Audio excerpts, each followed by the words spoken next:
This rock we're rolling on. This room's great. You see these beautiful columns and the way they've got the lighting thrown up on the roof and sort of what we do and how we're doing our sort of country rock thing. I think it really makes for good partners for this kind of show. This building is an interesting part of Houston's history. It was originally built starting in 1904, completed in 1905. It was the first national bank building, which played a huge role in the development of Houston. It then was used by a couple of investment banking firms and then sat vacant for almost 40 years before we began to restore it.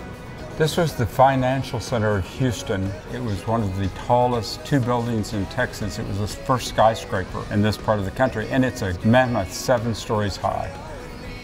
This building's neoclassical. It's 35-foot high ceilings and these Corinthian columns are original to the building, and we were able to sustain and maintain those by restoring them.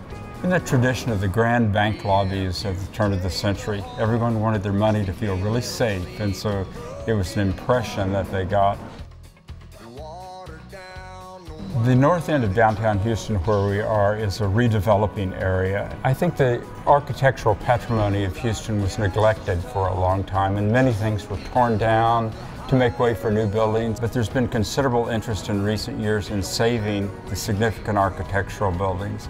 This building, when it was restored, was given an award called the Good Brick Award by the Preservation Alliance for restoration of a historical building. You come into a space like this, you just play differently. It inspires you in a different sort of way than the everyday way that you play.